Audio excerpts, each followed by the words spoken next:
Welcome back. Creative outlets are important, even if you don't see yourself as a creative person.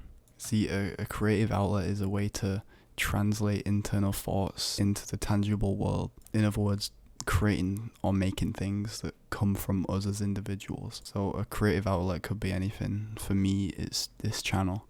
And making things has made me process thoughts and move past them like nothing else. I'm going to try and explain how this works. So we all have our own opinions and we all get random thoughts that we have a natural desire to share with other people. So let's say that I read about a concept and I get my own idea off the back of that comes into my head. If I just leave it to fester in my brain, then the idea is going to always be running in the background. It's going to get bigger and bigger, and it's just going to kind of linger until I do something about it. It's like that concept is occupying some of my brain's capacity, and the longer that I leave it internally, the more it expands. And I'll just spend time, usually when I should be asleep, just thinking about it and adding to it and scrutinizing it, and just not being able to shake it.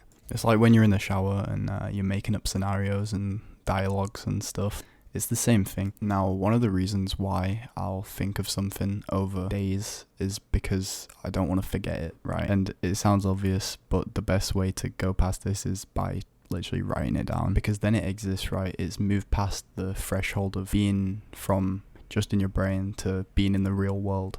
So you're not going to forget it now because it exists. And that's why you got to write. But for some people like me, simply writing it down doesn't really scratch the itch, because I want to share it, right? Like, I want to potentially help someone, right? There's no use keeping it to myself. And that's why I need a creative outlet like this channel. I need a project to be working on all the time, or I'll get mentally stagnated or stuck. And stagnation is the enemy of progress. So then what's the answer? And I would say have a creative outlet. Having a creative practice is freeing, and it can be rewarding when you look back and still see the initial thought that it originated from.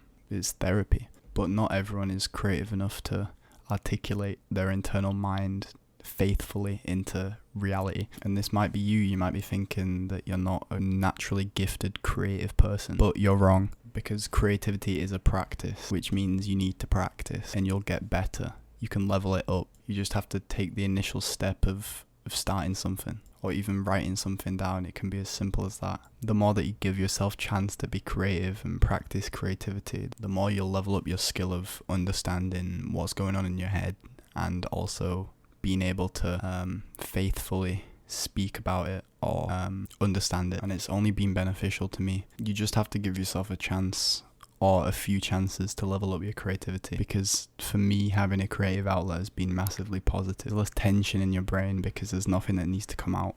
There's nothing running in the background all day that you can't shake, because it exists in the real world. It's written down, or it's uploaded to YouTube, or it's expressed with art. Honestly, just try it.